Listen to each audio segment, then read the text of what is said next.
तो सरकार भी तो हमें उस फंड में फंसाना चाहती है। कल को वो क्रैश हो जाए, मार्केट क्रैश हो जाए, कुछ भी हो जाए, तो फिर आप एश्योर्ड हो, आप तो एश्योर्ड दे रहे हो, गारंटी कहाँ दे रहे हो? और उसमें ये भी लिख रहे हैं कि हर 3 साल में इसकी समीक्षा करेंगे। अच्छा। हर 3 साल में समीक्षा करेंगे तो कैंची हमारी तरफ नहीं चलेगी, इसकी क्या गारंटी है? धीरे-धीरे जब इसके रिजल्ट सामने आए, जैसे कोई 10 साल, 12 साल, छोटे कम नौकरी है उसकी, पहले संविदा पे थे, बाद में रेगुलर हुए। जब उनके रिजल्ट सामने आने लगे, तो उसको पेंशन मिलने लगी 2000, 5000, 3000। तो एक सरकारी कर्मचारी जो उसका अंतिम वेतन 30,000 है, 2000, 5000 उसको पेंशन मिल रही है।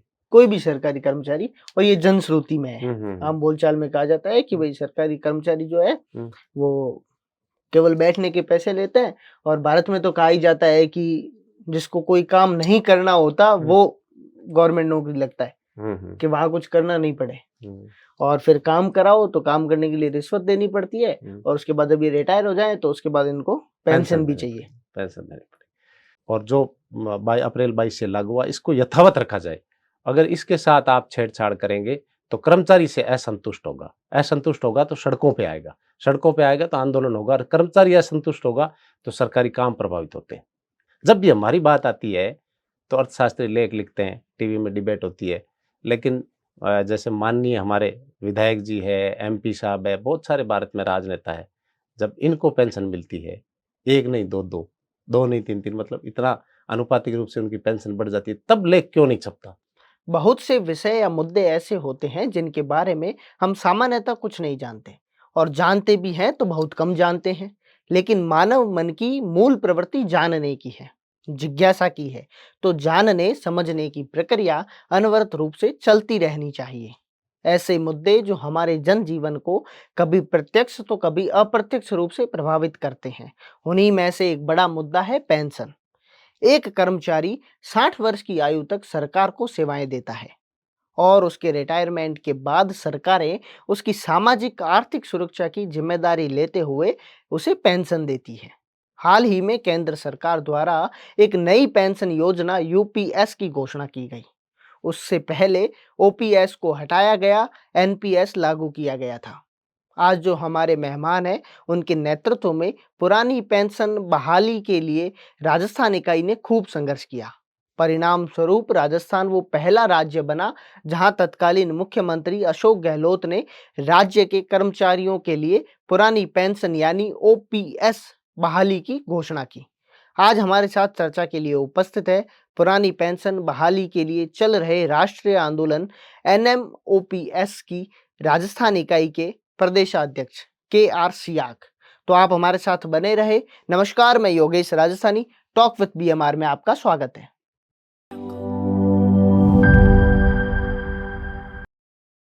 सियाक जी, टॉक विद बीएमआर में आपका बहुत बहुत स्वागत है। जी, धन्यवाद।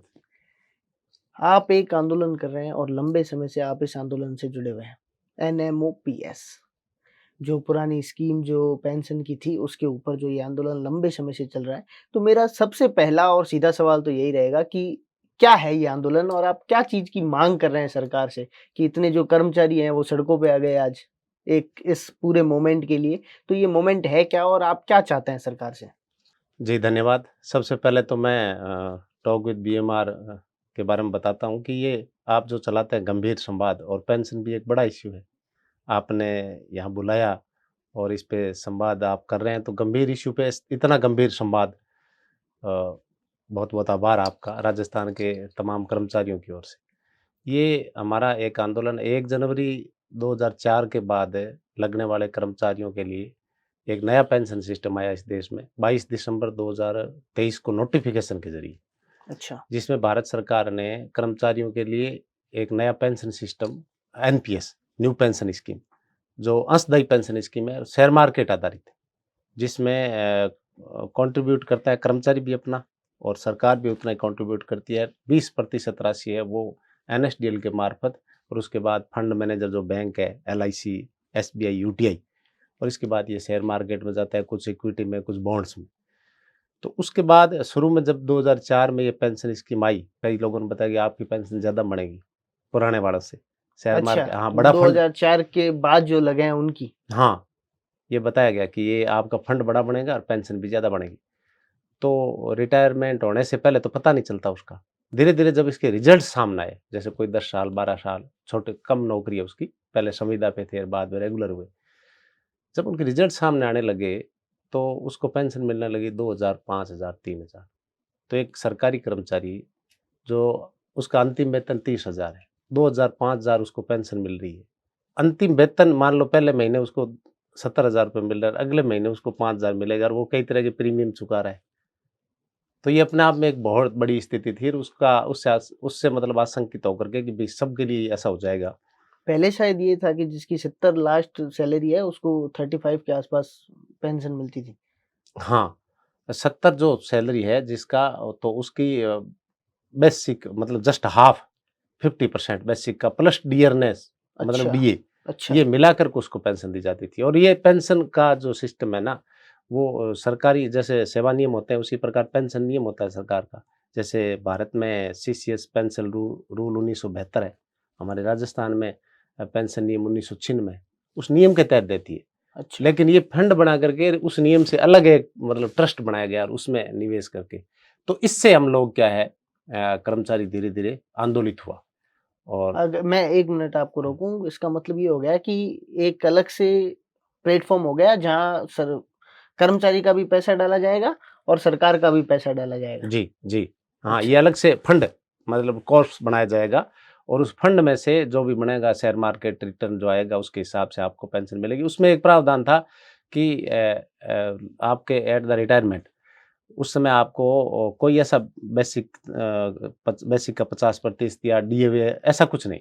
उसमें केवल यही कि जो मार्केट में मिल रहा है उसके हिसाब से आपको 60% नकद दिया जाएगा रिटायरमेंट के समय। अच्छा, और जो 40% पीछे बचता है, वो आपको मैंडेटरी है कि कहीं न कहीं आप किसी न किसी कंपनी से आपको एन्युटी लेनी है, एन्युटी प्लान लेना है और उसमें केवल उसका मासिक रूप से ब्याज मिलता जाएगा।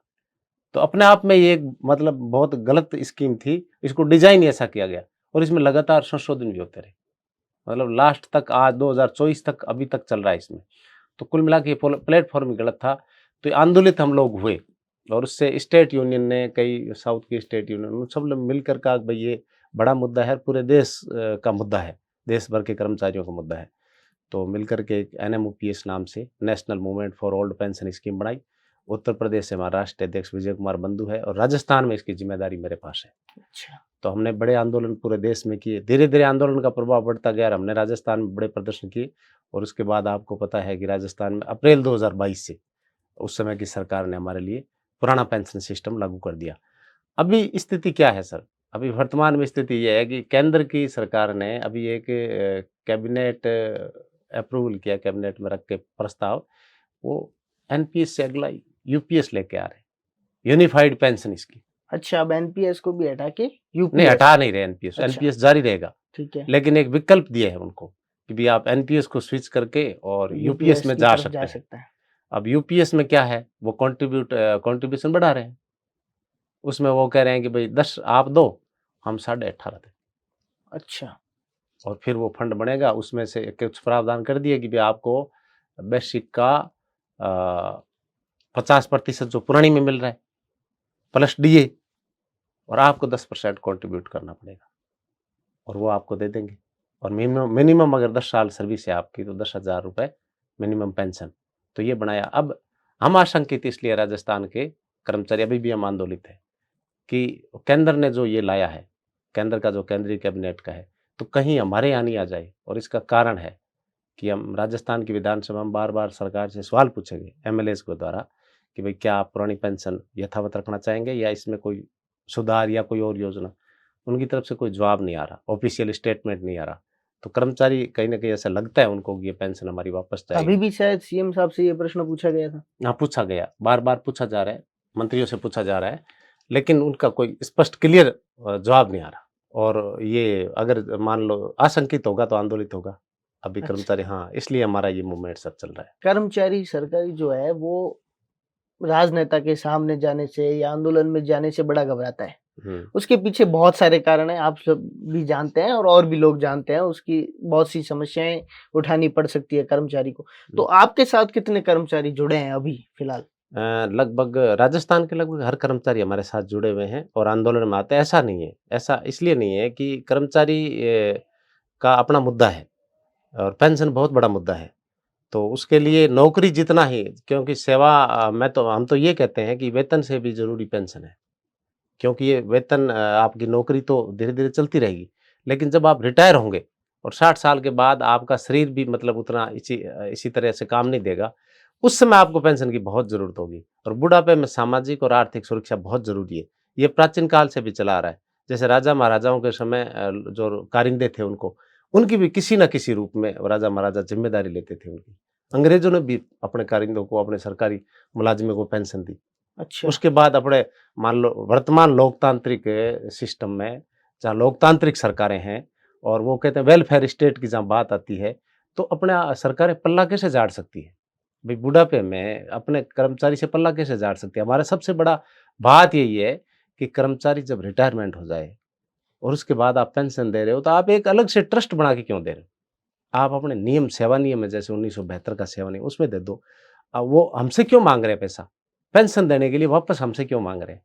आप आज स्थिति देखेंगे, रॉ डेटा है कि आप देखेंगे तो 90% कर्मचारी लोन ले रखा है उन्होंने। घर बनाने के लिए लोन लिया, शादी-ब्याह के लिए लोन लिया, बच्चों की शादी-ब्याह के लिए, अनेक तरह के प्रीमियम वो भरते हैं। उसके बाद एसआई की कटौती है उनकी। सरकारी कर्मचारी को तो लोन भी आसानी से मिल जाता है। मिल तो जाता है लेकिन लोन का प्रीमियम भी उसको भरना है। अब जैसे किसी मान लो मेरे 70,000 वेतन है, 70,000 में मेरा टैक्स 5-7 हज़ार रुपए कटता है। उसके बाद मेरा एसआई कटता है, उसके बाद ये एनपीएस वाला कटता है। फिर मैंने कोई और लोन ले रखा है कार का, गाड़ी का तो वो मिल तो मतलब 70,000 इसमें अगर 30-40 हज़ार कट जाता है, तो फिर वेतन मेरे को क्या मिलेगा? उसके बाद ये कह रहे हैं कि हमें ये कंट्रीब्यूशन दो। तो हम ये हमारी सीधी-सी माँग है, भई और कुछ भी नहीं है। हम ये कहते हैं कि आप कोई यूनिफाइड एनपीएस ऐसा कुछ मत करो। आप अगर 50% प्लस डीए दे रहे हो, ये बात आप अगर अगर आप कर रहे हो, तो सीधा 50% डीए कह रहे हो तो ओपीएस स्कीम को ले ले आओ, जो पुराना पेंशन सिस्टम था उसी को ले आओ। तो ये कुल मिला के इस बा यही है कि हमारा कि सरकार से अब बार-बार माँग यही कर रहे हैं और पूरे भारत का कर्मचारी कर रहा है और राजस्थान में विशेष रूप से हम राजस्थान की हमारे पास ज़िम्मेदारी है, तो हम राजस्थान सरकार से बार-बार निवेदन कर रहे हैं। राजस्थान की वर्तमान सरकार से निवेदन कर रहे हैं कि पुरानी पेंशन राजस्थान का सभी कर्मचारी 100% कर्मचारी पुराने पेंशन सिस्टम से संतुष्ट हैं और जो बाई अप्रैल 22 से लागू हुआ इसको यथावत रखा जाए। अगर इसके साथ आप छेड़छाड़ करेंगे तो कर्मचारी से असंतुष्ट होगा तो सड़कों पे आएगा तो आंदोलन होगा और कर्मचारी असंतुष्ट होगा तो सरकारी काम प्रभावित होते हैं। तो हम ये सरकार से मांग करते हैं कि इसको यथावत रखा जाए और एक आपके मंच से आपके माध्यम से हम बताना चाहेंगे, एक बड़ी बात कही जा रही है कि भाई जैसे आपका आर्थिक घाटा होता है, इससे आपका आर्थिक घाटा होता है, ऐसा कुछ नहीं होता। जैसे अभी आपको राजस्थान का उदाहरण दें तो अप्रैल 2022 में ये स्कीम लागू हुई अप्रैल 2022। और अभी अप्रैल 2024 तक जोड़े हम, हुँ, तो एक हमारे पास डेटा है कि 2500 कर्मचारी रिटायर हुए हैं। 2500। हाँ, एनपीएस वाले, जो हुँ, एनपीएस स्कीम में थे पहले, 2004 के बाद लगे हुए कर्मचारियों में से 2500, 2500 कर्मचारी रिटायर हुए और उनका लगभग अगर मान लो बेसिक सैलरी जैसे हमारे पास कई आंकड़े हैं उनके, कि भाई किसी को 20,000 मतलब सैलरी मिली है बेसिक, किसी को 17,000, किसी को 18,000, किसी को 25,000। तो वो सैलरी अगर हम उनको उनका कैलकुलेशन करें, उसके ऊपर डीए का कैलकुलेशन करें, तो इन 2 साल के अंदर केवल 180-90 करोड़ रुपए लगे पुरानी पेंशन से। अगर इसी जगह जैसे यूपीएस की बात कर रहे हैं, इसी जगह अगर अप्रैल 22 में यूपीएस स्कीम होती और 2024 तक चलती, तो 10,000 करोड़ के आस-पास पैसा लगता है इसमें। कोई भी मतलब आदमी यूपीएस में और ओपीएस में इतना फ़र्क आ जाता? 2 साल की अगर हम देखें केवल सीधा? हाँ, तो हम ये कहते हैं इतना फ़र्क आता, पैसा लगेगा इसमें। हम तो कहते हैं एनपीएस में भी ज़्यादा लग रहा है सरकार का। अच्छा। भई एक सामान्य समझ अगर सामान्य आदमी से भी पूछा जाए कि आपको लगातार 30-35 साल तक अपने वेतन का 20% या 25% पैसा इस खाते में डालना है और उसपे कंपाउंडिंग पावर लगानी है, लगेगा। पैसा डालेंगे तो खाते पे रिटर्न मिलेगा। जैसे हमारा जीपीएफ का खाता है, मिनिमम 7% की ब्याज दर से देखें, तो एक बहुत बड़ा खाता बन जाता है, रकम बन जाती है। तो सरकार ये पैसा पहले क्यों दे रही है?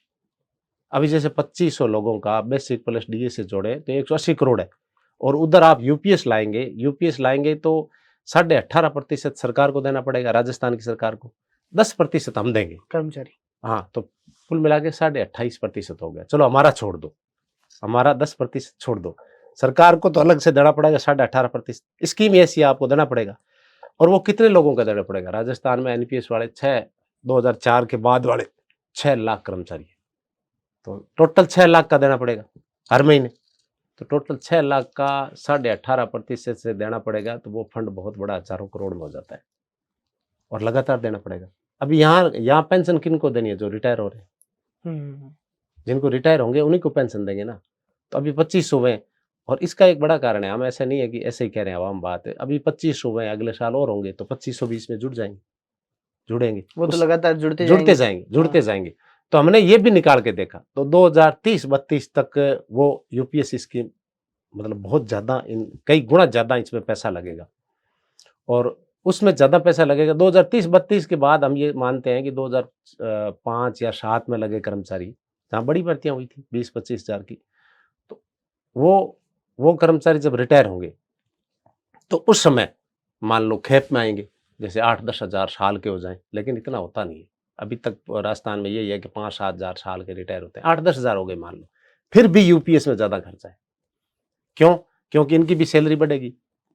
यूपीएस स्कीम में मान लो ले आए तो कर्मचारी की सैलरी तो बढ़ेगी, सैलरी बढ़ेगा, उस पे वेतन आयोग भी आएगा, तो जस्ट डबल हो जाएगी। जस्ट डबल हो गए। फिर 18.5% उस पे लगाना पड़ेगा।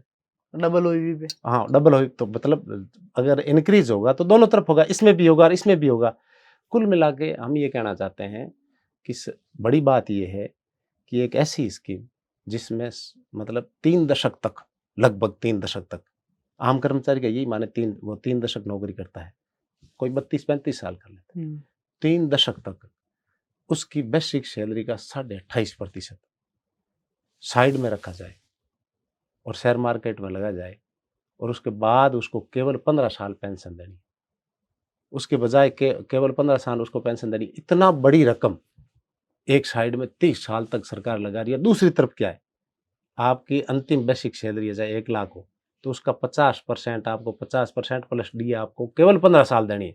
भारत में अगर अपन मान लो जीवन प्रत्याशा देखें तो वो 70 साल है, 69 साल कुछ महीने, तो मान लें कि कर्मचारी 75 साल जिएगा औसत रूप से, हाँ। तो 15 साल ही पेंशन देनी है उसको। और कितनी देनी है? 50% प्लस डी। जबकि यहाँ आप 30 साल तक 28.5% लगा रहे हो मार्केट में पैसा। तो हम ये कहते हैं कि आप ये जुआ खेल रहे हो। अब किस वजह से कर रहे हैं, क्यों कर रहे हैं, ये तो हमें समझ में नहीं आता, लेकिन हम अपनी बात कह सकते हैं कि आम जनता के हित में और सरकार के हित में ये पुरानी पेंशन योजना ही है। ये जो शेयर मार्केट वाला है, इसको कर्मचारी स्वीकार नहीं कर रहा, सरकार को भी ज़्यादा भार पड़ेगा। राजस्थान सरकार को तो हज़ारों करोड़ में बजट का प्रावधान इसका करना पड़ेगा, हज़ारों करोड़ का बजट का प्रावधान करना पड़ेगा। तो हम ये कहते हैं आप जो कह रहे हो कि भई यूपीएस जो है और एनपीएस ये दोनों स्कीमें ओपीएस से ज़्यादा महँगी पड़ेगी सरकार हाँ, को। महँगी पड़ेगी। लेकिन जो सरकारी लोग हैं, जो अर्थशास्त्री है, सरकारी या उनसे जुड़े हुए हैं, उनका कहना है कि वो ज़्यादा महँगी पड़ रही थी। हम यही बहुत अच्छा सवाल है आपका, बहुत अच्छा प्रश्न। हम इस प्रश्न के इंतज़ार में रहते हैं हमेशा। क्योंकि देखो गंभीर मंच होता है, वहाँ पे ये बात उठाई जा सकती है। मीडिया में टीवी डिबेट होती है, चैनल पे कई बार हमारी भी हुई है, तो उसमें क्या होता है कि 1-2 मिनट में फिर वो हल्ला होता है, जहाँ पे आप अपनी बात नहीं कह नहीं सकते। कह सकते। तो जैसे कई लेख पढ़े, हमारे बीकानेर की एक पीसी वोरा साहब है, हुँ। बाफना स्कूल के सीओ साहब, उन्होंने भी एक फेसबुक पे पोस्ट लिखा था, मैंने जवाब भेजा था कि कभी मिलेंगे तो बात करेंगे। बहुत सारे लोग मतलब अर्थशास्त्री है वो ऐसा लिखते हैं। अब हमें एक बात समझ में नहीं आती कि एक मान लो अर्थशास्त्रियों का सिद्धांत उनका अलग हो सकता है कैलकुलेशन करने का या कुछ समझने का चीज़ों को। हम केवल इतना ही कहना चाहते हैं इस बारे में कि दुनिया की कोई भी अर्थव्यवस्था आप गारंटी नहीं ले सकते। किसी भी अर्थव्यवस्था की आप गारंटी नहीं ले सकते, अचानक से क्रैश हो जाती है। तो आप 50 साल बाद की चीज़ें सोच नहीं सकते आज भी। और इस बिना पर नहीं सोच सकते कि नहीं हम तो कटौती इधर करेंगे। भई हम तो 50 साल बाद की स्थिति के लिए वहाँ थोड़ा गड़बड़ हो जाएगा, इसलिए कर्मचारियों पे की पेंशन पे कटौती करेंगे। जब भी हमारी बात आती है तो अर्थशास्त्री लेख लिखते हैं, टीवी में डिबेट होती है। लेकिन जैसे माननीय हमारे विधायक जी है, एमपी साहब है, बहुत सारे भारत में राजनेता है। जब इनको पेंशन मिलती है, 1 नहीं 2-2, 2 नहीं 3-3, मतलब इतना आनुपातिक रूप से उनकी पेंशन बढ़ जाती है, तब लेख क्यों नहीं छपता? जो सुख सुविधाएँ जो मिलती है, बहुत सारी मतलब देश में लग्ज़री चीज़ों पे पैसा खर्च होता है, बहुत सारे ऐसे प्रोजेक्ट्स हैं, तब अर्थशास्त्री ऐसा लेख क्यों नहीं लिखते कि भई ये चीज़ें देश के लिए आर्थिक बोझ है। ये क्यों आता है? कर्मचारी का जैसे ही सवाल आता है, कर्मचारी कौन है? आमजन है। आम आम परिवार से निकला है, 60-70 हज़ार में वो अपना पोषण करता है। हर कोई आदमी आज कामकाजी आदमी इतना 50, 60, 70 हज़ार कमाता है। वो सरकारी सेवा में आया है, बहुत सारा पैसा उसको भी खर्च करना पड़ता है। अब जैसे उसको पेंशन मिली, मैं बड़ी बात कह रहा हूँ आपको, जैसे उसको पेंशन मिलती है, पेंशन का पैसा अपने वेतन में से नहीं बचा पा रहा, प्रीमियम भर रहा है, तो क्या पेंशन का पैसा वो अपनी जेब में मतलब कहीं खजाने में डालेगा? वो पैसा बाज़ार में खर्च करेगा, बाज़ार में खर्च करेगा, वापस अर्थव्यवस्था में आएगा वो, साइकिल में आएगा। साइकिल में आएगा, जीएसटी या जो भी टैक्स है, उस टैक्स के ज़रिए सरकार के पास जाएगा, तो इससे अर्थव्यवस्था को घाटा क्या होगा? आम आदमी, जो छोटा आदमी है, उसकी जेब में पैसा डालने से अर्थव्यवस्था तबाह कैसे होगी, ये हमें कभी समझ में नहीं आया। आप बड़ी बात करते हैं कि भई इतना एकदम से अचानक, हम ये बात कह रहे हैं, पूरी शिद्दत से कह रहे हैं, किसी दिन अगर कोई अर्थशास्त्री साथ बैठेगा तो उनसे सवाल पूछेंगे, भई आप किन सिद्धांतों पे ये बात करते हैं? हम ये कहते हैं कि जो आप एक ऐसी हमारी जो एनपीएस और यूपीएस पे आता है ना लेख, हुँ। तो हम ये आज आपके माध्यम से ये बात कहना चाहेंगे कि आप किसी भी सामान्य आदमी के सामने इस प्रश्न का जवाब दे दीजिए। लोग पूछ रहे हैं, देश के लाखों लाख कर्मचारी पूछ रहे हैं कि एक ऐसी स्कीम जिसमें आपको 30-35 साल तक बराबर से अपने वेतन का 25% 28% डालना है, 30 साल तक। और उसके बाद दूसरी स्कीम है कि अभी आपको देना नहीं है। अभी आपको 60 साल के बाद जब आप रिटायर होंगे, उस समय केवल आपको बेसिक का 50% और इधर 25%, 28%, 28.5% ये 30 साल तक लगाना है, और उधर आपको बेसिक का 50% केवल 10-15 साल देना है। तो आप इसको घाटे का सौदा कैसे मान रहे हो? पैसा तो यहाँ बर्बाद हो रहा है। ये पैसा तो इस स्कीम में ज़्यादा लग रहा है ना। भाई एक आप पहले दे रहे हो, जब मतलब ब्याज लेने के बजाय लग रहा है आपका, और एक आपको बाद में देना है, और वो भी मासिक रूप से। तो ये फंड, हम ये मानते हैं, ये कैलकुलेशन कोई भी समझा दे, कोई भी डेटा एनालिसिस्ट करके अगर किसी को मिले, कोई भाई इस पे शोध करना चाहता है, तो इस पे शोध कर सकता है वो। और इस पे मतलब अपने हिसाब से कैलकुलेशन अगर करेंगे, तो आपको ये ज़्यादा महँगा लगेगा। तो फिर वो कैसे हो गया ऐसा? मतलब इसलिए कह रहे हैं, आशंकित हो रहे हैं कि देश में एक ऐसी स्थिति आएगी कि जहाँ पे बहुत सारे पेंशनभोगी हो जाएँगे। ये बात इसीलिए पूछी जा रही है, जहाँ तक हमें लगता है, हुँ। ये अर्थशास्त्री भी और सरकारी के जो राजनेता है, वो इसीलिए कह रहे हैं कि 2035 या 40 के बाद ऐसी स्थिति आ जाएगी कि देश में इतने पेंशनभोगी हो जाएँगे, जो सरकार के लिए उनका भार उठाना बाहर हो जाएगा। भार हो जाएगा। तो क्या हम ये सवाल पूछते हैं, ये बात यहाँ सोचें कि क्या पेंशनभोगी है वो सारी मतलब अमर अमर थोड़ी हो जाएँगे? भई एक ऐसी स्थिति तो आएगी जहाँ पे एक तरफ नौकरी लगने वाले आएँगे, एक तरफ तो नई भर्तियाँ आएगी, दूसरी तरफ पेंशनभोगी भी तो कम होते जाएँगे ना। हाँ, एक क्योंकि 60 साल के बाद तो वो रिटायर ही हो रहा है हाँ, और रिटायर हो रहा एवरेज है। आयु एवरेज 70 है। आयु 75 साल मान रहे हैं हम, 70 साल है, बाकी हम 75 मान रहे हैं। तो फिर वो खेप उधर भी तो शिफ्ट होगी ना। हुआ क्या है, इस देश में हुआ क्या है कि जैसे पेंशन रूल्स अलग-अलग बनते गए, 1972 में बना, स्टेट के कइयों के अलग है, कई के 1972 वाला भी चल रहा है। हुआ क्या है कि कर्मचारियों की पहले भर्ती कम होती थी, शुरू-शुरू में, अच्छा। क्योंकि सरकारी योजनाएँ क्या योजनाओं के लिए जैसे-जैसे देश की, जैसे ये इकोनॉमिस्ट कह रहे हैं कि भई वो ये मुझे लगता है कि जहाँ तक ये बात इसलिए कह रहे हैं कि भई बहुत ज़्यादा मतलब कर्मचारी एक भीड़ इकट्ठी हो जाएगी और पेंशनभोगी ज़्यादा बढ़ जाएँगे, इसलिए ज़्यादा बजट की ज़रूरत होगी। तो वो इसलिए इस बात का मतलब हवा बना रहे हैं कि ऐसा हो जाएगा। लेकिन हम ये कह रहे हैं कि भई जैसे कर्मचारी ज़्यादा लगे, पहले कर्मचारी कम लगते थे क्योंकि सरकारी जो योजनाएँ कम थी, जैसे हम विद्यालयों की बात करें, तो उस समय इतने विद्यालय नहीं थे पहले। अब जैसे-जैसे जनसंख्या बढ़ती है, ज़्यादा लोगों को हमें पढ़ाना पड़ रहा है, शिक्षा देनी पड़ रही है, तो ज़्यादा टीचर्स की ज़रूरत होगी। उसी प्रकार से सरकार की अनेक योजनाएँ हैं जिसमें बहुत सा जैसे ज़्यादा कर्मचारी रिक्रूट करने पड़ेंगे आपको, तो ज़्यादा लोग होंगे। तो ये स्थिति है, वो धीरे-धीरे मतलब ऐसी बनेगी 2034-35 के बाद, हम ये सोच रहे हैं कि दोनों तरफ से बैलेंस हो जाएगा। उधर जो पेंशनभोगी है, जो पहले जो रिटायर हुए हैं और जो नए लग रहे हैं वो नए बैलेंस लग हो रहे हैं, जाएँगे। दोनों का बैलेंस बनेगा। बैलेंस बनेगा इसलिए बनेगा क्योंकि एक हमारा आरोप भी है कि सरकारें बहुत सारा आउटसोर्स पे भी ले रही है, निजीकरण भी हो रहा है, सरकारी नौकरियाँ भी कम हो रही है अभी वर्तमान में, और जो खाली पद है उनको भी तोड़ा जा रहा है।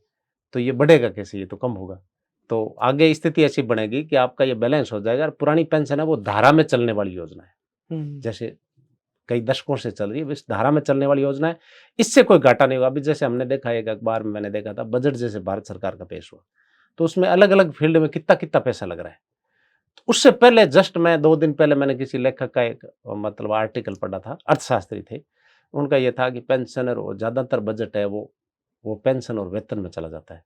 ये मैंने पढ़ा था और 2 दिन बाद ये बजट पेश हो गया। तो हुँ। बजट के बाद जो अलग-अलग मीडिया ने जो डाटा दिए और वो अधिकृत थे, वित्त विभाग की ओर से जारी। तो उसमें दिया गया कि पेंशन पे 4% खर्च होता है। अच्छा, टोटल बजट का पेंशन पे 4%। 4% जिसमें कर्मचारियों की पेंशन भी है, जिसमें सीनियर सिटीज़न की पेंशन है, जिसमें मतलब और तरह की कई जितनी भी पेंशन स्कीम है, तो उन सब का है 4% बजट का 4% और उधर मैंने आर्टिकल पढ़ा था कि ज़्यादातर पैसा सरकार को वेतन और पेंशन पे। तो ये एक मतलब इस प्रकार का हवा बनाना और वो केवल तब बनाना जब कोई देश का आम मतलब आदमी या कर्मचारी जब बात कर रहा है, उस समय ये हवा बनाया जा रहा है। जी। ये जानबूझ के बनाया जा रहा है ताकि हुँ। एक माहौल बनाया जा सके कि भई सबसे ज़्यादा पैसा जो है वो कर्मचारी को दिया जा रहा है हुँ, और हुँ। उसके बाद भी ये आंदोलन जारी है। हाँ, जारी है, बिल्कुल। ये चीज़ है कि मतलब उनकी वो थॉट प्रोसेस है, वो जो उनकी निर्णय की जो प्रक्रिया है, वो हम समझ नहीं पा रहे। 2004 में नई पेंशन स्कीम आई, जी, उसके बाद 12-13 में नेशनल लेवल पे ये शुरू हो गया हाँ, और उसके बाद राजस्थान में भी हो गया धीरे-धीरे। हाँ, हाँ, बिल्कुल 7 अभी साल से आप इससे जुड़े हुए हैं। हाँ। तो आपका निजी अनुभव क्या रहा है इस पूरे आंदोलन में? सर ये आपने अच्छा सवाल पूछा है। शुरू में क्या हुआ कि जैसे हम एक पहले वो अस्थायी कर्मचारियों का भी आंदोलन चलाया था मैंने। वो भी सफल रहा, उसमें भी सरकार ने समायोजित कर दिया उनको सबको सरकारी सेवा में। उसके बाद हम अपना मतलब अपने हिसाब से काम करते थे, बहुत सारे सामाजिक कामों से भी जुड़े हुए थे। तो ये मेरे पास से जोधपुर के एक बंधु थे, जगदीश जी यादव जो महासचिव है हमारे इसमें, उनका फ़ोन आया था कि ये इस प्रकार का इश्यू यार पूरे देश में चल रहा है। मैंने पेंशन का इश्यू तो मुझे पता था कि ये है, तो मैंने शुरू-शुरू में तो इनकार किया क्योंकि मेरे पास इतना समय नहीं था। तो फिर बार-बार करने पर उनके फ़ोर्स करने पर और लोगों के फ़ोन आए कि भई आप जुड़ो। बीकानेर के लोगों ने भी कहा कि भई आप ये मुहिम आप ही चला सकते हैं, इससे जुड़ो, तो मैं जुड़ गया। तो पहले मैंने ज़िले का काम सँभाला, बीकानेर में खूब भीड़ हुई, फिर संभाग का हुआ, फिर उसके बाद स्टेट कोऑर्डिनेटर, फिर बात स्टेट प्रेज़िडेंट, तो मैंने पूरे राजस्थान में मुझे ये एक चुनौतीपूर्ण काम इसलिए लग रहा है कि आज के समय में आप लाइमलाइट में तो रह सकते हैं और कोई मैनेजमेंट कर सकते हैं, लेकिन आप भीड़ इकट्ठी नहीं कर सकते। बहुत मुश्किल काम होता है। आपने देखा होगा राजनीतिक रैलियों में जब आप देखते हैं कि बहुत सारे मतलब क्या है कि पैसा खर्च करके भी आप लोग नहीं ला पाते। आपकी कुर्सियाँ खाली रहती हैं। लेकिन यहाँ पे एक ऐसे वर्ग को लाना जो आराम पसंद है, ये मानते हैं। हाँ। तो वो उस वर्ग को सड़कों पे लाना और अपने मतलब अधिकार के लिए उनको जागरूक करना, बहुत बड़ी बात है। बहुत सारे सवाल पूछते हैं। आज भी मतलब इतने हमें कभी-कभी ऐसा लगता है कि भई ये मतलब ऐसे कैसे हो सकते हैं मतलब पढ़े-लिखे लोग भी, तो वो बहुत सारी मतलब चीज़ें पूछते हैं कि इसमें ऐसा हो गया, क्या होगा, क्या नहीं होगा। बहुत सारे सेमिनार करे हमने। तो मेरा अनुभव ये रहा कि अगर आपको कोई इस प्रकार का बड़ा काम करना हो, जो सार्वजनिक हो, जिसमें देखो कर्मचारी संगठन बहुत तरह के काम करते हैं। उनका एक अपना डेकोरम होता है, उनका मांग पत्र होता है और वैसे देखा जाए तो निजी स्वार्थ होता है। निजी स्वार्थ इसलिए होता है कि जैसे मान लो किसी की माँग है, एसईपी की माँग है, किसी वो फिर भटके नहीं इसलिए संगठन की मार्फत वो करवा लेते हैं। लेकिन ये एक सूत्री माँग है और टोपी वाला आंदोलन है, जो सड़कों पे संघर्ष करना है और जैसे ही आपकी माँग पूरी हो जाती है, आप खत्म कहानी। तो इस प्रकार के आंदोलन को सफल करना और इससे जुड़ना हमें बहुत परेशानी हुई। बहुत तरह की परेशानियों का सामना करना पड़ा और कभी-कभी तो ऐसा लगता था मतलब जैसे एक चुनो सबसे बड़ी बात ये है कि आपको सिस्टम जचाना है पूरे स्टेट के अंदर, लोगों को मतलब इससे इतने लोगों जोड़ना को है। मैनेज करना एक मैनेज साथ। करना है। जैसे होता क्या है कि जैसे 50 साल पुराने संगठन है, बने हुए कर्मचारियों के संगठन है। तो उसमें क्या है कि उनको तो वो पहले से वेल सेटल्ड मिलता है उनको। ब्लॉक उनकी उनकी ब्लॉक यूनिट है, उनका जिले की यूनिट बनी हुई है, उनके लोग बड़े हुए हैं और वो अपने हिसाब से काम करते हैं। लेकिन इसमें लोगों को आंदोलित करना और सबको जोड़ना, जहाँ पे ऐसी स्थिति हो कि जैसे आपकी माँग लेकर कोई कलेक्ट्रेट ऑफिस के सामने खड़ा है और आपकी टोपी लगी आपको पता है ये आपकी माँग है, फिर भी आप बाइक लेके पास से निकल जाते हैं। अब आपको आप इस बात का आइडिया नहीं लगा सकते कि आपने इसके लिए कितना स्ट्रगल किया, लोगों को आप लेके आए हो यहाँ। जो अगुवाई कर रहा है वो कितनी स्ट्रगल कर रहा है, वो हुँ। कितना मतलब कर रहा है। तो ये बड़ा मुश्किल काम था और कई बार परेशान भी हुए और कई बार ऐसा भी लगा कि यार ये मामला बैठेगा नहीं, हमें साइड में होना पड़ेगा।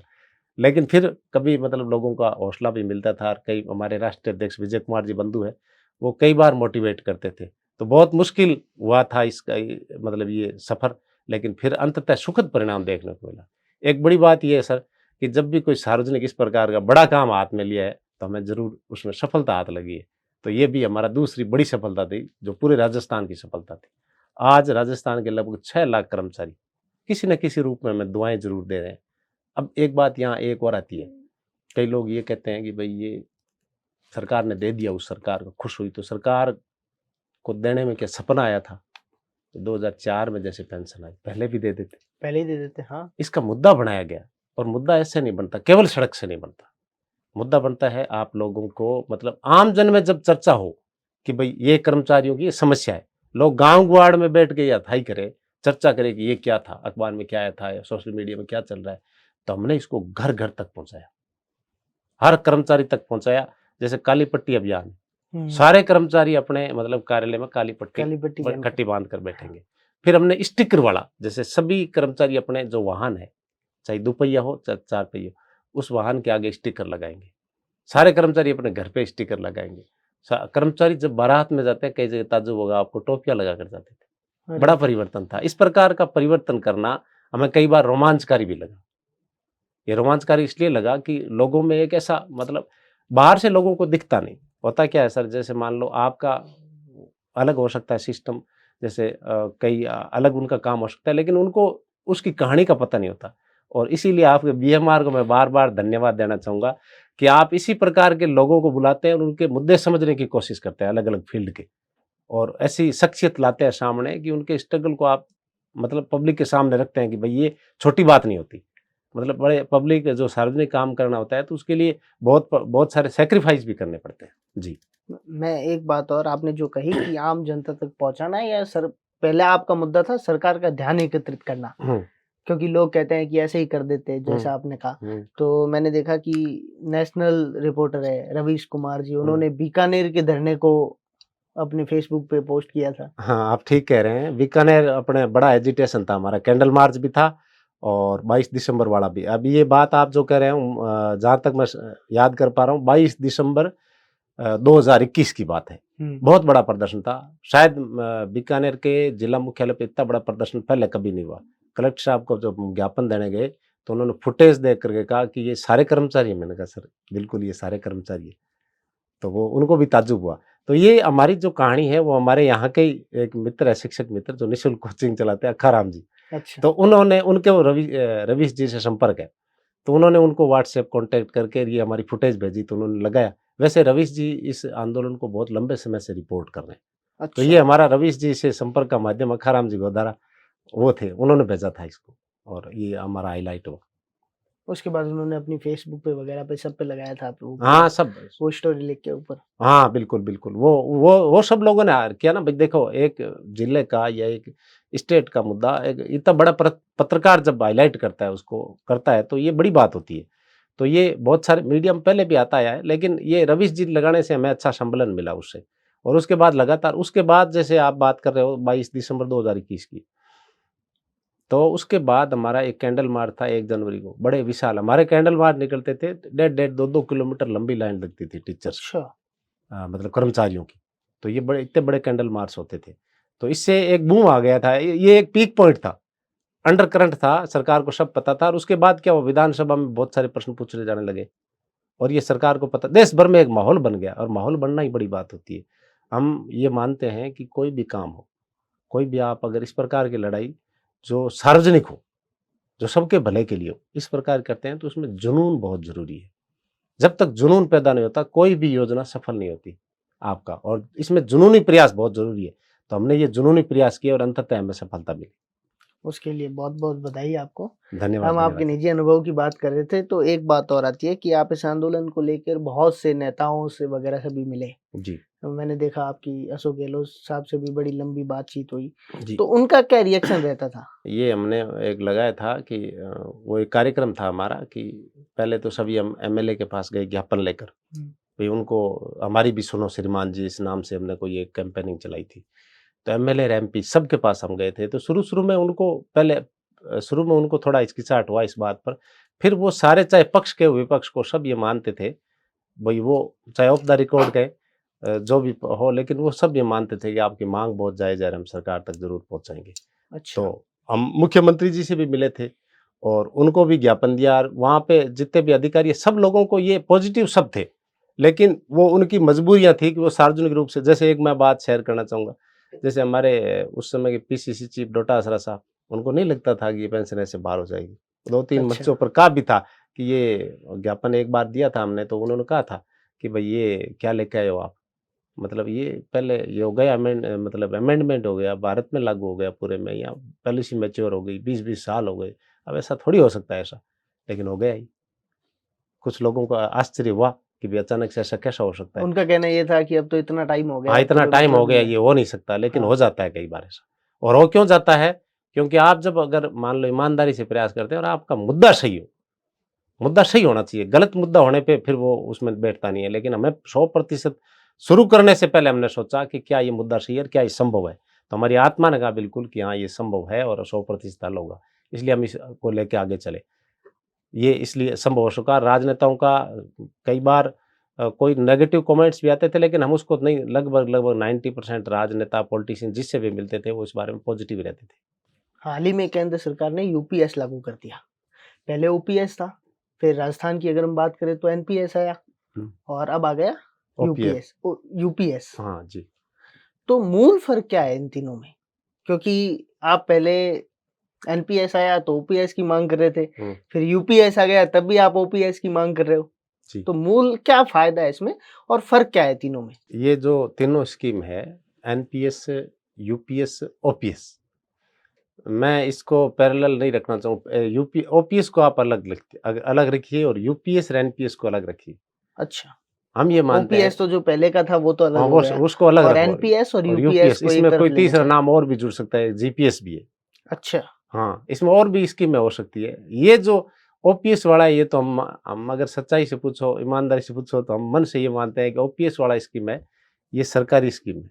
अच्छा, और ये एनपीएस, यूपीएस, जीपीएस, सीपीएस जो भी नाम दे दो, ये सरकारी स्कीम मानते ही नहीं हम इसको।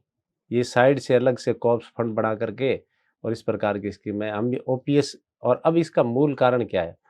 जैसे हम एनपीएस के बारे में, एनपीएस वो कंट्रीब्यूटरी फंड स्कीम है, 10% कर्मचारी का, 10 सरकार का, और फिर उसको शेयर बाजार में निवेश करना और रिटर्न के अनुसार उसको 60% नकद और 40 की पेंशन बढ़ाना। और फिर एनपीएस में फिर सरकार ने बढ़ाया 14, केंद्र सरकार ने 10 से 14 कर दिया, तो फिर 24% हो गया। उसके बाद अभी यूपीएस की इस बात पे आ जाता है, क्योंकि एनपीएस को समझे बिना यूपीएस को आप समझ नहीं सकते, अभी जो केंद्र सरकार ने लागू किया है। तो एनपीएस जो योजना है, वो इस प्रकार की शेयर बाजार आधारित है और कर्मचारी को उससे ज़्यादा लाभ मिला नहीं, और सही से सरकार इसको डिज़ाइन भी नहीं कर पाई। एनपीएस का मैं अगर समझूँ तो वो ये है कि आप जो पैसे सरकार आपसे काटेगी हुँ, और उसको शेयर मार्केट में निवेश करेगी। हुँ, हुँ। उसका 60% तो पहले दे देगी और हाँ, 40% में फिर पेंशन मैनेज कर हाँ, देगी सारी। At at the the retirement retirement हाँ, 60% आपको कैश में देगी, फिर आपको एन्युटी लेनी है। अच्छा, 40% की। अच्छा, एन्युटी में आपको केवल ब्याज मिलेगा, 6 या 5 जो भी ब्याज कंपनी देती है, उसको केवल ब्याज मिलता रहेगा। ये एनपीएस में था, तो हम इसको सरकारी मानते नहीं थे। अभी बात यूपीएस की, मैंने कहा था कि भई एनपीएस को समझे बिना यूपीएस को हम समझ नहीं सकते। तो यूपीएस स्कीम उसका ही अगला चरण है, वो ओपीएस जैसा कुछ नहीं है। तो उसमें क्या करा इन्होंने, ये कर दिया कि कर्मचारी की जो डिमांड है, बार-बार वो कह रहे हैं कि भई आपको एनपीएस स्कीम पे ऑब्जेक्शन है कि अंत में हमें बेसिक का 50% नहीं मिल पाता और डीए भी नहीं है। तो अब हम इसको ऐसे मतलब अलग से लाकर उन्होंने ऐसा जाल बुना कि इसके अंदर वो अपना कंट्रीब्यूशन बढ़ा रहे हैं। पहले 10 से 14 किया, हमने धरना प्रदर्शन किया दिल्ली में जंतर मंतर पर। अच्छा, तो हाँ, तो 2019 की बात है ये, और 7 दिन तक हम लगातार वहाँ बैठे रहे। अलग-अलग स्टेट वाइज़ हमारा, जैसे राजस्थान, मध्य प्रदेश 1 दिन, इस प्रकार का धरना किया हमने। 7 दिन के बाद केंद्र सरकार ने अचानक से 10 से बढ़ाकर 14 किया, जबकि हमारी कोई 10 से 14 की डिमांड नहीं थी। हम कह रहे हैं कि क्यों बढ़ा रहे हो इसमें? ये पैसे शेयर बाज़ार में क्यों लुटा रहे हो? उसके बाद अब देखो यूपीएस में 18.5 कर दिया और हमारा 10 चलता रहेगा। एनपीएस में क्या था? किसी न किसी रूप में आपका जो टोटल फंड है, वो ब्याज सहित आपको मिलेगा। जो अंत में 40% है, वो लास्ट में जाकर आपके परिवार को मिल जाएगा। लेकिन यूपीएस में जो 10% कंट्रीब्यूशन है, वो सरकार रख लेगी अपना, हमारा। सबसे बड़ी दिक्कत तो कर्मचारियों को यहाँ है। मैं क्योंकि मैं ये समझ नहीं पाया यूपीएस में आपने कहा कि वैसे ही आपकी तरफ से तो 10% कटेंगे और हुँ, सरकार उसमें 18.5% देगी। हुँ। उसके बाद? उसके बाद वो जो फंड बनेगा उसी प्रकार से ट्रस्ट बना करके उसमें डालेगा। सरकार उसमें एश्योर्ड करेगी, गारंटी नहीं दे रही, वो एश्योर्ड कर रही है कि आपको एट द रिटायरमेंट आपको अंतिम बेसिक सैलरी आपकी उसका उसका 50%। अंतिम बेसिक का मतलब ये उन्होंने साल का माना है, भाई पूरे साल का जो एवरेज निकलेगा 12 महीने के एवरेज, उसका बेसिक बट्टा 12 का भाग दे करके जो बेसिक निकलेगा उस पर डीए लगा के आपको पेंशन दी जाएगी। अब आप इसमें भी एक बड़ा झोला है, जैसे मान लो कोई कर्मचारी साल के मान लो दिसंबर में रिटायर हो रहा है, जैसे जनवरी में उसको सैलरी कम मिलती जा रही है, अचानक से वेतन आयोग लगा लास्ट महीने में मान लो नवंबर दिसंबर में हाँ मान लो। नवंबर दिसंबर में, तो आपकी सैलरी डबल हो जाएगी मान लो। तो आपकी सैलरी होगी मान लो लाख थी 2 लाख हो गई, और पीछे आपकी लाख चल रही है, नहीं तो आपको 2 लाख की 1 लाख पेंशन मिलती 50% से, नहीं तो आपका ये सारा जोड़ के 12 महीनों की एवरेज निकाल एवरेज निकालेंगे तो इसमें सीधा घाटा है। तो ये मतलब ये भी जोड़ा है। उसके बाद आपको डीए ये सारा उस इसमें है, लेकिन इसमें सबसे बड़ी दिक्कत हमारी ये है कि अगर आप ये कर ही रहे हो, आप कह रहे हो कि ओपीएस जैसा हो गया आपका 50% प्लस डीए, यही मांग थी आप, ये हो गया, तो फिर आपको अब दिक्कत क्या है? हमारी दिक्कत ये है कि आप एनपीएस से ओपीएस में यूपीएस में स्विच करने का ऑप्शन दे रहे हो केंद्रीय कर्मचारियों को, भाई एनपीएस से आप यूपीएस में जा सकते हैं, तो एनपीएस से ओपीएस में जाने का विकल्प क्यों नहीं दे रहे? अगर उस जैसा ही है भाई हाँ, एक जैसा ही है तो फिर नई भाई योजना एक की ही जरूरत जैसा क्या अगर है? ढोल पीटा जा रहा है कि एक ही जैसा है, तो फिर आप एनपीएस के कर्मचारी को ओपीएस में जाने का स्विच दे दो, पीछे आपका एक भी नहीं बचेगा।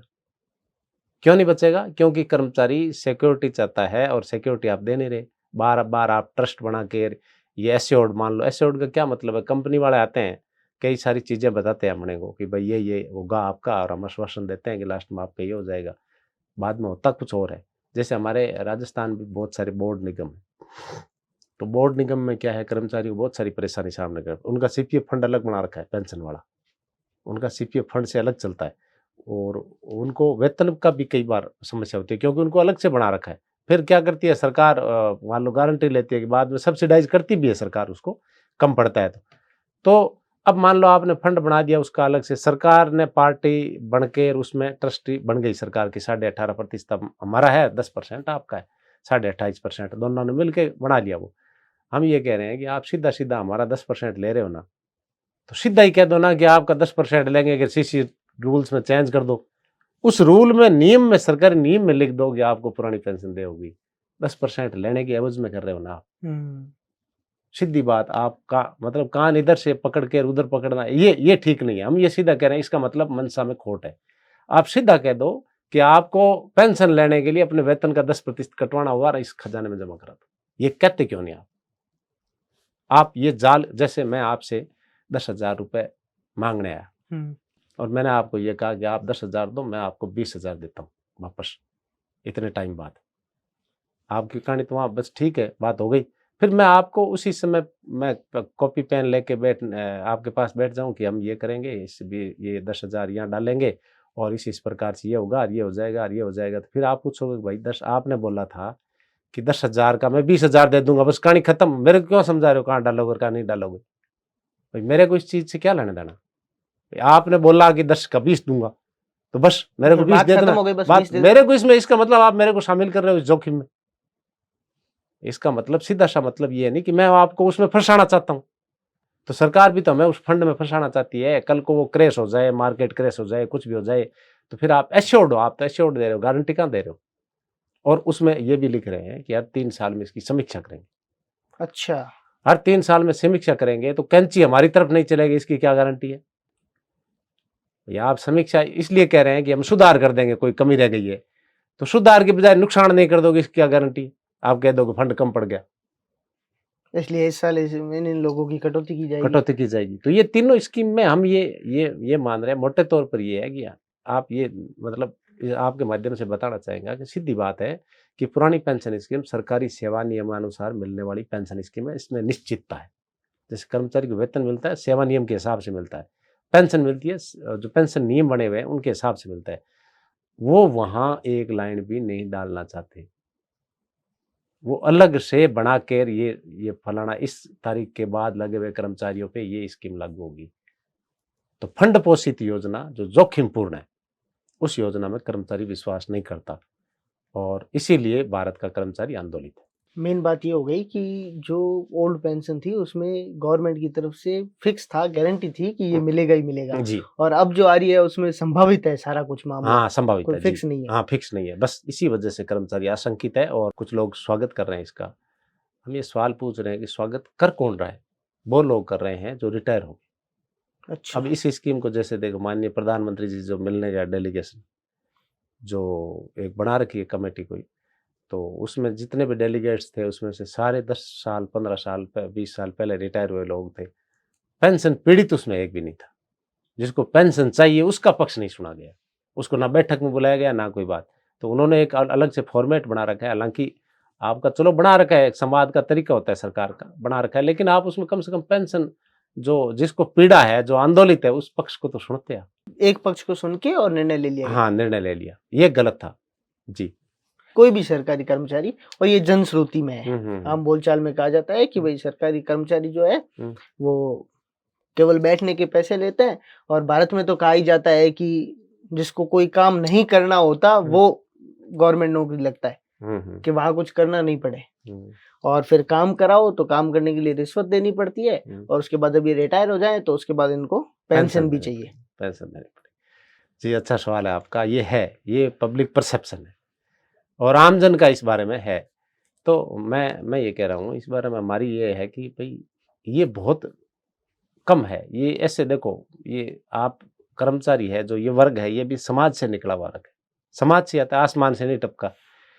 कुछ प्रतिशत, और इसको भी मैं कुछ प्रतिशत नहीं, बहुत 0.1% है, जैसे हर परिवार में होता है, उस प्रकार के कुछ लोग ढीले हो सकते हैं काम करने में। लेकिन आप उसकी बिना पे पूरे सिस्टम को ब्लेम नहीं कर सकते। भई पब्लिक नहीं, में क्या, मैं तो जनश्रुति की बात कर रहा हाँ, हूँ। जनश्रुति में तो ये मैं बता दूँ आपको, जनश्रुति में ये क्यों बनता है, मैं इसलिए बता रहा हूँ कि जैसे जनश्रुति वाला है ना, वो बड़ी लूट नहीं देख पाता, बड़ी लूट की तरफ उसका ध्यान नहीं जाता। जहाँ पे बड़े मतलब आपका बजट जा रहा है, लेकिन पास में पड़ोसी का छोरा कोई नौकरी लगा हुआ है ना, तो वो आराम कर रहा है, उसकी तरफ उसका ध्यान जाता है, तुरंत ध्यान जाता है। जैसे टीचर्स है, वो सबसे ज़्यादा पब्लिक फेस करता है रोज़, क्योंकि स्कूल में बच्चे को पढ़ाता है, गार्जियन रोज़ आते हैं।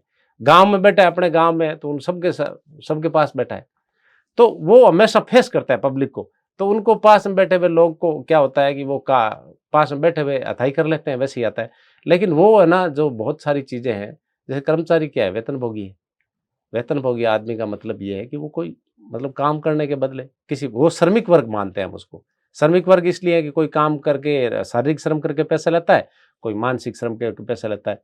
और वो पैसा कितना, भाई जो वेतन तय होता है वो कितना, बहुत ही जिससे उसका गुजारा हो जाए गुजारा हो आज के समय में। जैसे मान लो मुझे 60-70 हज़ार मिल रहे हैं, तो इसका मतलब मेरे को दिन के 2,000 रुपए, तो वो 2,000 रुपए में आप समझ लो कोई भी आम आदमी, कामकाजी लोग, जो ये रेहड़ी लगाने वाला भी कमाता है, तो वो आराम पसंद कैसे होगा। अब रिश्वत की जहाँ तक बात है, तो वो सामाजिक बुराई है। मैं मानता हूँ सामाजिक बुराई है इस देश की, जिसमें बहुत कम प्रतिशत लोग ऐसे होते हैं और निकलते हैं वो। तो अब देखो, इसमें तो पब्लिक जो आरोप लगाती है वो सारे कर्मचारी पे नहीं लगाती है।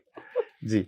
वो भी लिमिटेड लोगों हाँ, पे। लिमिटेड लोगों पे वो एक परसेप्शन बनता है। और सरकारी एक और है, मतलब सरकारी जो विभाग है, उनमें जो शिथिलता की बात जहाँ तक आती है, बात चलेगी तो हम बात कर लेते हैं। सरकारी विभाग में काम की शिथिलता की जहाँ तक बात होती है, तो ये सिस्टम इस प्रकार का बनता क्यों है? बनता है कि इसमें ज़िम्मेदारी केवल उनकी नहीं है, जो कामकाजी लोग हैं, जो वहाँ बैठ के काम करते हैं, उसमें ज़िम्मेदारी सबकी है। इसमें ज़िम्मेदारी ऊपर लेवल की भी है। उसमें बहुत तरह की चीज़ें होती है, जो प्रभावित करती है। जैसे काम आप कैसे काम करेंगे, ये आपको कोई और निर्देशित करेगा। एक इसमें ये होता है कि जैसे कैसे काम करेंगे, आप अपनी संस्था में बैठकर तय नहीं कर सकते, ये बहुत दूर बैठकर तय करेंगे। जैसे मैं मान लो टीचर्स की बात करूँ, तो वो अपने हिसाब से, या उसको वो उतना मतलब ऑटोनोमस बॉडी रही नहीं जिस समय होता था विद्यालय। जैसे विद्यालय एक समय में क्या होता था कि ऑटोनोमस बॉडी था। ऑटोनोमस का मतलब ये है कि सारा भरोसा उस मास्टर पे था। मास्टर पे। वही उसमें भरोसा करते थे कि भाई आपके जिम्मे है सब कुछ। लेकिन आज क्या है? आज वो है नहीं, वो स्वतंत्र नहीं है वैसा। हाथ भी हिलाने के लिए ऑर्डर चाहिए। हाँ, नहीं, वो सब कुछ उसको दिन में जितना भी काम करना है स्कूल में पहुँचाने के बाद, वो सब कुछ उसको निर्देशानुसार ही करना है। उसपे विश्वास नहीं है। हर बच्चे की कॉपी चेक नहीं, भेजो, खींचो फोटो, ऊपर भेजो। अच्छा। ये करना है, ये इस स्कीम से ऐसा करो। तो हम मूल्यांकन बच्चे को सबसे ज़्यादा समझ कौन पाता है? एक टीचर समझ पाता है। जब तक आप उसको अधिकार नहीं देंगे, मतलब उसको मूल्यांकन का पूरा अधिकार उसी को नहीं देंगे, तब तक नहीं होगा। मेरा अंतिम प्रश्न है आपके लिए हुँ, कि 2004 में नई योजना लगी, हुँ। फिर 2022 में वापस ओल्ड पेंशन स्कीम कर दी। राजस्थान। राजस्थान में हाँ, और उसको देखते हुए कहीं और भी इस दूसरे राज्यों हाँ, में हाँ। हो गई। हुँ, हुँ। तो अब ये आंदोलन चलता रहेगा। जैसे राजस्थान में लागू हुई या दूसरे स्टेट में लागू हुई, ये हमारा देखिए आप अगर नाम से देखेंगे तो NMOPS national movement NMOPS. For old pension scheme, इसमें हमने एक ऐसा डेकोरम बनाया है जिसमें केंद्रीय और राज्य कर्मी अंतर्राज्यीय जो सीमाएं हैं वो हमने इसमें तोड़ दी है, अंतर विभागीय सीमाओं को भी तोड़ दिया। इसमें सारे विभाग के लोग शामिल है, सारे। तो केंद्र में तो हमारे कर्मचारी को पेंशन लागू नहीं है, वो भी हमारे साथ लड़ते थे। जैसे हमने राज्य कर्मियों को पेंशन मिल गई, तब हम आराम से बैठ जाएं।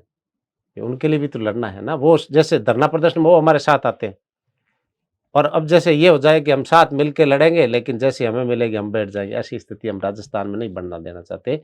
उन भाइयों का भी हम सहयोग करेंगे। दूसरा ये है कि जैसे अभी जैसे राजस्थान और यूपीएस वाला सिस्टम आया है, तो इससे हम आशंकित है, राजस्थान में हमें करना पड़ेगा। अभी जैसे कल ही हमारे सभी उपखंड मुख्यालयों पर हमने माननीय मुख्यमंत्री के नाम एक ज्ञापन भिजवाया, पेंशन स्वाभिमान मार्च निकाल के, ओपीएस। अच्छा। उस पुरानी पेंशन को हम अपना स्वाभिमान मानते हैं, बुढ़ापे का आत्मसम्मान मानते हैं। तो सभी उपखंड आपने देखा होगा आज टीवी में या मीडिया में आज आया है सब जगह, अखबार में। तो वो कर्मचारियों ने, सैकड़ों कर्मचारियों ने मुख्यमंत्री जी को ज्ञापन भेजा है कि हमारी ये ओपीएस यथावत रहने दीजिए, इसमें आपको फ़ायदा, सरकार को पूरा फ़ायदा है और हमें भी फ़ायदा है।